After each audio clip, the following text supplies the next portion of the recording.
नमस्कार, आपका स्वागत है साइंस एग्रो के डिजिटल प्लेटफॉर्म पर।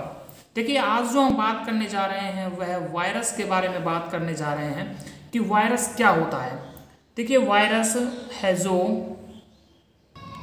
प्रोटीन और न्यूक्लिक अम्ल से मिलकर बना होता है। जो वायरस है यह किससे बना होता है? प्रोटीन और न्यूक्लिक अम्ल से। देखिए, जो वायरस है, वायरस में हिस्टोन नामक प्रोटीन पाई जाती है और इसमें न्यूक्लिक अम्ल की बात करें तो न्यूक्लिक अम्ल आप जानते हैं, न्यूक्लिक अम्ल डीएनए या आरएनए को ही न्यूक्लिक एसिड या न्यूक्लिक अम्ल बोला जाता है।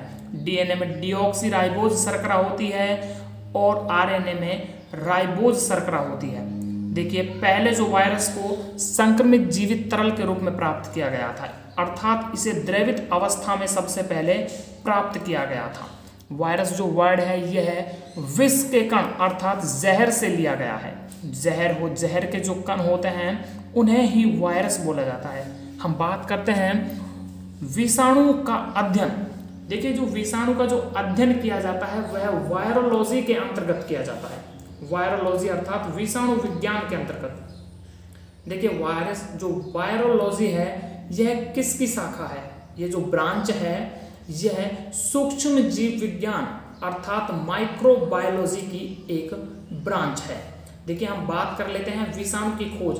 देखिए, विषाणु की जो खोज है वह रूस का एक वैज्ञानिक था जिसका नाम था इवानोवस्की। इन्होंने 1892 में तंबाकू की पत्तियों पर यह एक रोग की खोज कर रहे थे, जो एक डिसीज है उसकी खोज कर रहे थे।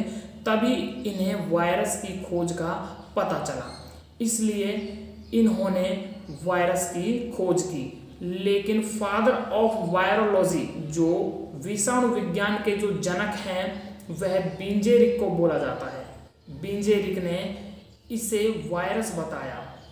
बिंजेरिक ने जो इसका नाम दिया वह क्या नाम दिया? वायरस। इसके बाद सन 1935 में स्टैनले कोहन नाम के एक वैज्ञानिक आए। इन्होंने टोबैको मोज़ेक वायरस अर्थात TMV को क्रिस्टल रूप में प्राप्त किया। पहले जो वायरस था इसे किस रूप में प्राप्त किया था? द्रवित अवस्था के रूप में, संक्रमित जीवित तरल के रूप में इसे प्राप्त किया था। लेकिन बाद में जो स्टैनले कोहन नाम के वैज्ञानिक थे, इन्होंने इसे क्रिस्टल रूप में प्राप्त कर लिया था। यह जो TMV है अर्थात टोबैको यानी कि तंबाकू मोज़ेक वायरस है, यानी कि तंबाकू की जो पत्तियां हैं उनको संक्रमित करता है। इसके बाद हम बात करते हैं कि इस कार्य के लिए स्टैनले कोहन को 1946 में रसायन का नोबेल प्राइज दिया गया था। जो केमिस्ट्री है, केमिस्ट्री का नोबेल प्राइज 1946 में स्टैनले कोहन को दिया गया, क्योंकि इन्होंने वायरस को क्रिस्टल रूप में प्राप्त किया था। इसके बाद हम बात करते हैं जो परिपक्व विषाणु होता है, जैसे मनुष्य। जब मनुष्य बड़ा हो जाता है तो उसे वयस्क बोला जाता है। इसी प्रकार जब विषाणु परिपक्व अवस्था में आ जाता है, अर्थात यह पूरी तरह से परिपक्व हो जाता है, तो इसे वीर्योन बोला जाता है। वीर्योन को जीवाणु फिल्टर से छाना नहीं जा सकता है, अर्थात इसे उस जीवाणु फिल्टर है उससे निकाला नहीं जा सकता है। वायरस में उपस्थित प्रोटीन के आवरण को कैप्सिड बोला जाता है। वायरस में उपस्थित जो प्रोटीन का आवरण होता है इसे क्या बोला जाता है? इसे कैप्सिड बोला जाता है। इसके बाद हम बात करते हैं डेफिनेशन। अगर हम वायरस, देखिए, हम डेफिनेशन से पहले हम आपको TMV अर्थात टोबैको मोज़ेक वायरस का डायग्राम दिखाते हैं। ये टोबैको मोज़ेक वायरस का डायग्राम है। इसमें RNA पाया जाता है। देखिए, जो जितने भी विषाणु हैं उनमें अधिकतर RNA ही उपस्थित होता है, लेकिन कुछ ऐसे विषाणु हैं जिनमें DNA उपस्थित होता है, जैसे cauliflower mosaic virus. Cauliflower mosaic virus में DNA उपस्थित होता है, लेकिन TMV अर्थात टोबैको मोज़ेक वायरस में RNA उपस्थित होता है। इसके बाद हम बात कर लेते हैं जो प्रोटीन का आवरण। ये देखिए, ये प्रोटीन का आवरण है। इस प्रोटीन के आवरण को कैप्सिड बोला जाता है। और जब ये परिपक्व हो जाता है, यह विषाणु परिपक्व हो जाता है तो इसे वीर्योन बोला जाता है। वीर्योन इसे बोला जाता है।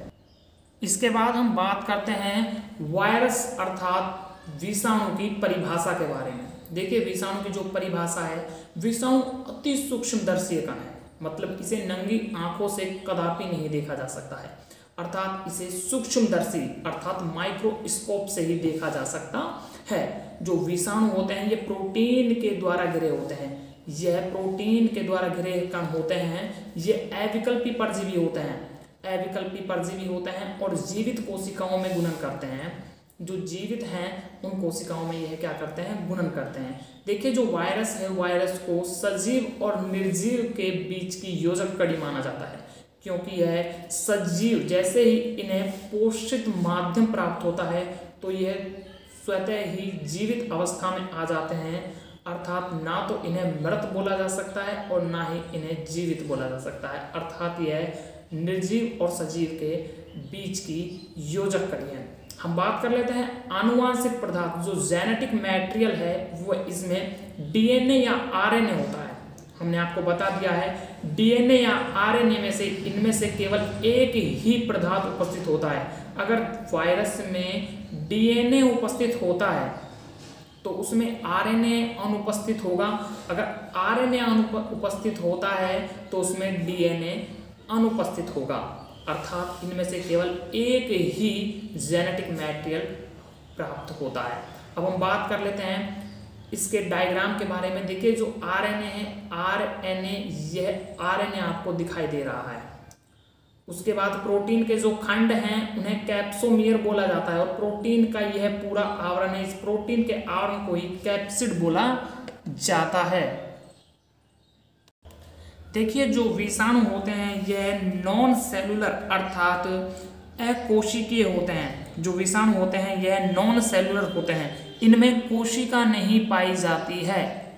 इसके बाद हम बात करते हैं वायरस के द्वारा कौन कौन से रोग होते हैं। तो देखिए वायरस के द्वारा टीएमवी अर्थात टोबैको मोज़ेक वायरस रोग, कपास का पर्ण कुंचन रोग, भिंडी का पित्तसिरा मोज़ेक रोग और मिर्च तथा टमाटर का पर्ण कुंचन रोग आदि इससे रोग होते हैं।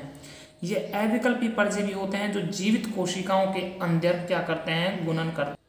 देखिए जो वायरस होते हैं ये संश्लेषण के लिए, अपने संश्लेषण के लिए क्या करते हैं, जो परपोषी होता है, परपोषी में उपस्थित राइबोसोम से अपना पोषण प्राप्त करते हैं और उसमें वृद्धि करते हैं, अर्थात यह इनके जो खाने के लिए जो व्यवस्था होती है वह राइबोसोम करता है, राइबोसोम से ये अपना भोजन प्राप्त करते हैं। ये वायरस के बारे में जानकारी थी। जय हिंद, जय भारत।